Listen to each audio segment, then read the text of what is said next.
అందరికీ చెప్పేం నేను రాజేష్ మహాసేన్. ఈ రోజున హర్ష్ కుమార్ గారు ఆయన స్టార్టింగ్ నుంచి కూడా ఇది హత్య నా దగ్గర ఆధారాలు ఉన్నాయి, ఒకసారి లేవని ఒకసారి అలాగని ఇలాగని ఏదో మభ్య పెడుతున్నాడు. వెళ్ళిన మొదటి రోజే రాజేష్ మహాసేన్ కొట్టి తరిమైపోయారని నన్ను బ్యాడ్ చేశాడు.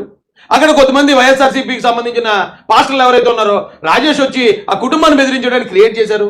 ఓకే, నేను యాక్సిడెంట్ అని చెప్తే జనంలో బలంగా వెళ్ళిపోతుంది కాబట్టి నన్ను అక్కడికి వెళ్ళనివ్వకుండా నాకు బౌండరీ క్రియేట్ చేశారని అర్థమైంది.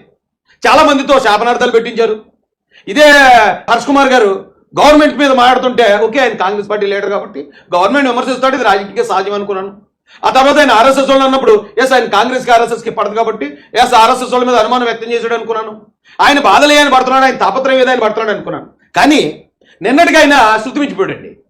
శృతి మించిపోయి ఆయన ఎక్కడైతే చనిపోయాడు అక్కడికి కొవ్వొత్తుల ర్యాలీ అంటే ఏమంటే కొవ్వొత్తుల ర్యాలీ ఎప్పుడన్నా సరే చనిపోయిన దగ్గరికి వెళ్తామా లేకపోతే సమ్మతి దగ్గరికి వెళ్తామా క్రియేట్ చేశాడు. క్రిస్టియన్స్ని మొత్తం అందరూ తీసుకెళ్ళి రెచ్చగొట్టాడు. ఇప్పుడు ఏమవుతుందంటే గవర్నమెంట్ ఎడై క్రిస్టియన్స్కి ఎంత చెప్పినా అర్థం అవుదా? ఇలా బుర్ర పని చేస్తున్నా లేదు అసలు ఇన్ని ఆధారాలు చూపించినా సరే ఇలా చేస్తున్నారు అంటే వీళ్ళందరూ వైసీపీ వాళ్ళు ఉంది, క్రిస్టియన్స్ అందరినీ వైసీపీ వాళ్ళుగా పరిగణించండి అని ఇప్పుడు గవర్నమెంట్ అపార్థం చేసుకోవాలా? ఇవన్నీ చూసాక ఇప్పటిదాకా నేను పట్టించుకోలేదు కానండి, ఇక ఇక్కడ తప్పదనిపించిందండి. ఇప్పుడు హర్ష్ కుమార్ గారు అసలు ఆయన అనేవారు అంతకుముందు గవర్నమెంట్ బ్లాక్మెయిల్ చేస్తాడు లేకపోతే ఇంకోటి ఏది చేస్తాడని నేను నమ్మలేదండి. కానీ ఇక్కడ చూసిన తర్వాత హర్ష్ కుమార్ గారు చేసే ఈ పని ఏదైతే ఉందో అటు మాలల్ని ఇటు క్రిస్టియన్స్ని anti government, anti Hindu, anti Muslim చేస్తున్నాడు. ఆయన తెలియజేస్తున్నాడా తెలియజేస్తున్నాడు నాకు తెలియదు కానండి. మొత్తం ఒక సమాజం మొత్తాన్ని ద్రోహులుగా దుర్మార్గులుగా చిత్రీకరించేస్తున్నాడు. నిన్న ఇన్నేదో అరెస్ట్ చేశారటండి పోలీసులు. ముందస్తు అరెస్ట్ చేస్తారు కదా, అక్కడికి వెళ్తున్నావు బాబు, నువ్వు వెళ్ళి అక్కడ జనాలు రెచ్చగొడుతుంది అసలు NH5 అది, అక్కడ ట్రాఫిక్ గట్ట అంతరాయం కలిగిందంటే తలపోటు, సరే మిమ్మల్ని ముందస్తు చేస్తున్నాం మీరు చేసుకోండి, మిగతా వాళ్ళు అందరికీ పర్మిషన్ ఇచ్చారు, అందరూ చేసుకున్నారు. అయితే ఈయన్ని ముందస్తు అరెస్ట్ చేసిన కారణంగా రిలీజ్ చేసిన తర్వాత ఈయన మాట్లాడిన మాటలు ఒకసారి మీరు వినండి. నిమిషానికి ఫోనే మరి ఎస్పీ గాడు ఐజీ గాడు తెలియదు కానీ, ఎస్పీ గాడేమో ఐజీ గాడేమో తెలియదు కానీ నిమిషానికి ఇన్స్పెక్టర్ మరి డిఎస్పీలో ఊరుని అమ్మ ఇదేమీ సార్. నేను ఎక్కడ ఎవరన్నా నేరం చేశానా, ఎవరన్నా అడ్డుకున్నానా, ఎవరన్నా చేశానా అంటే నాకు ఒళ్ళు మండి గాడు అంటున్నాను. అంటే ఎస్పీ గారిని ఐజీ గారిని గాడు ఎదవలో అనాల్సినంత అవసరం అది కూడా ఈయన మాల నాయకుడిగా లేదా ఒక క్రిస్టియన్ లీడర్గా లేదా ఒక దళిత నాయకుడిగా వాళ్ళ పోలీస్ అధికారులను తిడతా ఉంటే పోలీసు వాళ్ళు అందరూ ఎవరిని తప్పుపడతారండి? ఆ జాతిని కదా. అతను వెనకాల నేను పలానా కులానికి నాయకుడిని పలానా మతానికి నాయకుడికి వచ్చానని ఇతను ఎలా నోరు పారేసుకుంటూ ఉంటే ఆ వెనకాతలో ఉన్న ఆ కులాన్ని ఆ మతాన్ని చిన్నచూపు చూడరా పోలీస్ కానీ ప్రభుత్వం కానీ లేకపోతే ఇతర సమాజం కానీ? అంతలా మాట్లాడాల్సిన అవసరం ఏంటి? ముందస్తు అరెస్ట్ అనేది ఎక్కడ ఉండేది? వేళ ఏమైనా కొత్త ఎప్పుడు జరిగింది? వేళ జరిగిందా? యథవలం ఒరే ఇంక నువ్వు మానేసి చంద్రబాబు బర్త్డే లేంట్రా బాబు నీకు రా చంపించేసావు మనిషిని. చంద్రబాబు నాయుడు ఇప్పుడు చెప్తున్నాను, ఏమే వెళ్ళి ఏదో ఫారిన్ కంట్రీలో నీ బర్త్డే చేసుకుంటా ఉంటా కదా, ఏందా నీ పాలన? చంద్రబాబు నాయుడు గారి బర్త్డే, ఆయన మన సీఎం గారు. ఇప్పుడు చంద్రబాబు నాయుడు గారిని అంత పర్సనల్ గా అటాక్ చేయాల్సిన అవసరం ఏంటి తనకి? ఇప్పుడు నీకు ఒకవేళ అది హత్య అని అనుమానం ఉంది, ఎంక్వైరీ చేయమన్నావు, లేదా నువ్వు రీపోస్ట్ మార్టం అడిగావు, లేదా నువ్వు ఇంకో చోటుకి ఎక్కడికి వెళ్తున్నావు, నువ్వు సోనియా గాంధీ దగ్గరికి వెళ్ళానన్నావు, లేదా రేవంత్ రెడ్డి గారి దగ్గరికి వెళ్తానన్నావు, ఏదో చెయ్యి, మేము కూడా సహకరిస్తామని చెప్పాం. చంద్రబాబు నాయుడు గారిని పర్సనల్ గా అటాక్ చేయడం ద్వారా ఇదిగో ఈ క్రిస్టియన్స్ లేకపోతే ఈ మాలవాళ్ళు అందరూ కూడా చంద్రబాబు నాయుడు నీకు వ్యతిరేకం అని ఆయన దృష్టిలో నువ్వు నాటేస్తున్నావు కదా. నీ వెనకాతల ఏ వర్గం అయితే ఉందో నువ్వు చెప్పుకున్నావో ఆ వర్గాన్ని బలి చేస్తున్నావు కదా. ఆయన చంద్రబాబు నాయుడు గారు ఏం తప్పు చేశారయ్యా? బర్త్డే పూట ఒరే చంద్రబాబు అట ఒరే ఏమన్నా అంత దారుణంగా ఇప్పుడు ఇతను ఎలా మాట్లాడుతున్నాడా? ఇతను తెలుసా యాక్సిడెంట్ అని, ఇతను తెలుసా తను డ్రంక్ అండ్ డ్రైవ్ అని తెలిసి కూడా ఇంత ఎలా క్రియేట్ చేయాలని ఎందుకు ప్రయత్నిస్తున్నాడు? ఇదేనా నీ పాలన? నిన్ను ప్రశ్నిస్తే ఇష్టానుసారంగా మమ్మల్ని చేస్తావా? ఇయే మా బర్త్డే విషెస్. ఒక క్రిస్టియన్ని చంపించావు నువ్వు, ఒక క్రిస్టియన్ ఫాదర్ని చంపించావు, కేసును తారుమారు. అతను తెలుసు అది యాక్సిడెంట్ అని తెలిసి కూడా ఒక ముఖ్యమంత్రి మీద ఒక క్రిస్టియన్ని ఒక ఫాదర్ని నువ్వే చంపించావు ముఖ్యమంత్రి అని చెప్పి మాట్లాడుతున్నాడంటే ఎంత దిగజారాలండి దీనికి. నేను చాలా కంట్రోల్ చేసుకున్నాను ఇన్ని రోజులని. అందరూ వద్దురాయుషు ఆ కులానికి మతానికి వ్యతిరేకం చేస్తున్నారు, నిన్ను అందరిలోని బ్యాడ్ చేస్తున్నారు, అది యాక్సిడెంట్ అని నువ్వు నొద్దని చెప్పినా సరే నిన్ను బ్యాడ్ చేస్తున్నారు కొంతమంది ఎదవలు అన్నప్పుడు ఆ ఎదవల నోట్లో నేను రేటు ఎందుకులని కాస్త ఆగాను. కానీ బర్త్డే పూట నీ వయసుకి హర్ష్ కుమార్ గారు నీ వయసుకి నీ అనుభవానికి హ్యాపీ బర్త్డే చంద్రబాబు నాయుడు గారు లేదా హ్యాపీ బర్త్డే సీఎం గారు అని పెట్టాలి. అది వదిలేసి లేని ఒక అబాండాన్ని వేస్తూ నీచంగా కించపరిచి మాట్లాడుతావు అంటే ఏమనాలా నిన్ను? అది నీ ఒకరితో పోద్దా? చేసావు ఇప్పుడు దాకా పోస్ట్ మార్టం రిపోర్ట్ రిలీజ్ చేయలేను. నీకు తెలియకుండా అన్నీ జరుగుతాయా? మళ్ళీ నీకు ఎన్ని సంవత్సరాలు? ఇప్పుడు 76, 77, 78 ముసలోడివి, 80. ముసలోడు ఆయన మాట్లాడాల్సిన మాట్లాడి నేను అంతకన్నా మాట్లాడగలను, కానీ ఇంకా ఆలోచిస్తున్నాను. నీ వయసుకి నేను ఇంకా గౌరవిస్తున్నాను హర్ష్ కుమార్ గారు. ఇప్పుడు నువ్వు ఒక పార్టీని వెనకేసుకొస్తూ ఓ పార్టీని పెట్టుకుని ఇంకో పార్టీని అటాక్ చేస్తున్నావు, రాజకీయాలు చేస్తున్నావు. మరి అవతల పార్టీలో ఉన్న వాళ్ళు అవతల పార్టీ అధికార ప్రతినిధులు నిన్ను అటాక్ చేస్తారు కదా. నువ్వేం దిగొచ్చేవాడు పైనుంచి? నీకేమన్నా 4 ఉన్నాయేటి కొమ్ములు? ఎలా అంటుంటా కులానికి మాట్లాడుతున్నాడు? కులం వెనకాతలు ఉన్న వాళ్ళు వెనకాల అలాగే ఉన్నారు. అంటే మీరు కులం మూసుకేసుకుని మీరు ఇంకో పార్టీకి మేలు చేయడానికి మీరు ఏదైనా చేసుకెళ్ళిపోతారు. మేము మాత్రం నోరు మూసుకుని ఊరుకున్నాను రావు ఇప్పుడు దాకా. ఇక చూపిస్తాను ఉండండి. మళ్ళీ నీకు సిగ్గు లేకుండా ఫారెన్ వెళ్ళి నీకు బర్త్డే నువ్వు సిగ్గు ఉండాలిరా బాబు. నువ్వు ముఖ్యమంత్రివి.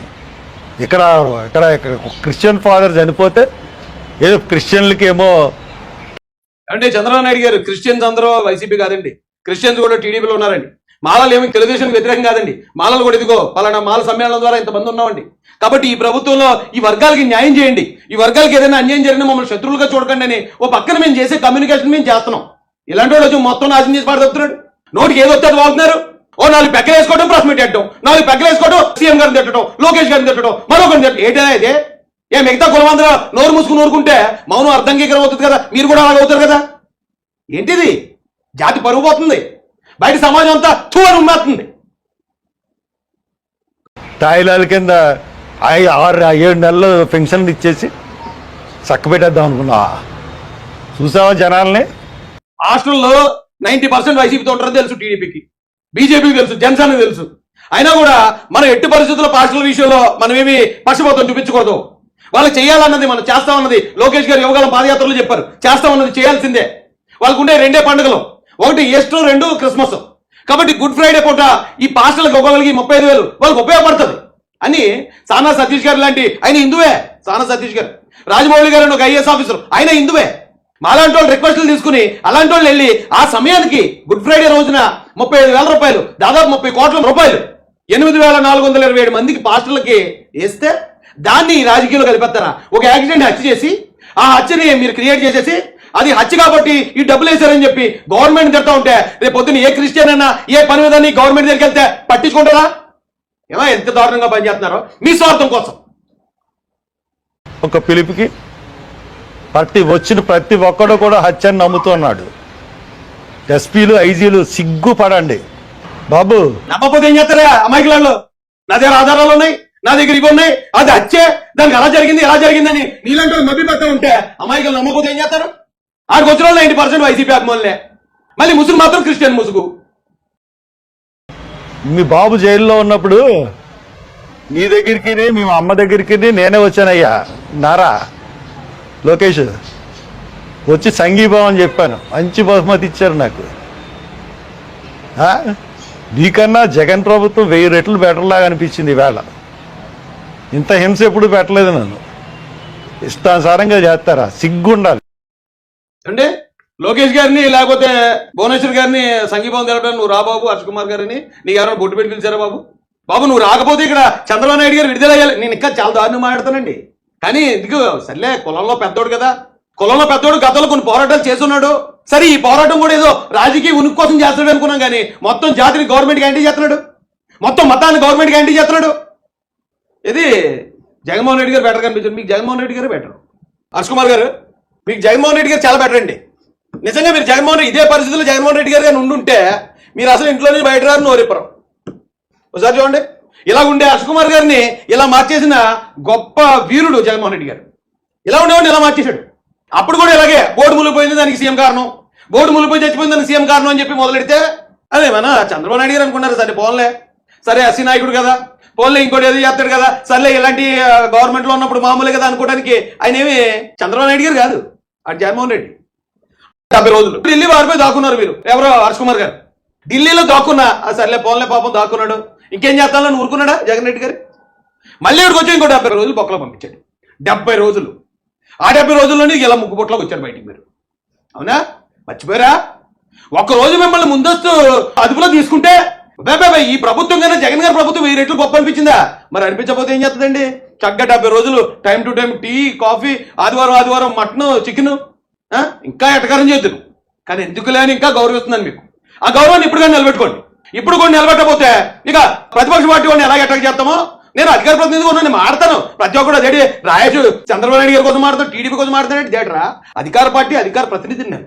నా జాతికి ఏదైనా సమస్య వస్తే, నా వాళ్ళు ఏమైనా కష్టంలో ఉంటే గవర్నమెంట్తో చెప్పేదో చిన్న చితక పని చేద్దాం అనుకుని ప్రయత్నం చేస్తున్నామండి నేను. నన్ను కూడా కాళ్ళు పెట్టుకుని వెనకలాగెత్తానంటారు. ఎక్కడ ఏదైనా జరిగితే రాజమాసం స్పందించాలి. అది జరిగిందని బాధలేదు, దానికి కారణం ఎవడని అడిగే కోపం లేదు. ఏదైనా జరిగితే బాగుండు, రాజేష్ని కొంచెం చేయొచ్చు. ఎందుకు రాజేష్ను కాదు, ఓట్లు అన్నీ ఏమో జగన్కి వేస్తారా? మీరు ఇప్పుడు నన్ను విమర్శించేవాళ్ళు. ఓట్లు జగన్కి వేయండి, ఆయన సీఎం చేయండి, ఆయన ఎమ్మెల్యే చేయండి, ఎంపీ చేయండి. మీకు ఏదైనా కష్టం వస్తే రాజమాసాన్ని ప్రశ్నించండి. ఓకే, అందరికన్నా నేనే గొప్ప లీడర్ని మీరు ఆ వంకరని ఒప్పుకున్నాను, సంతోషం.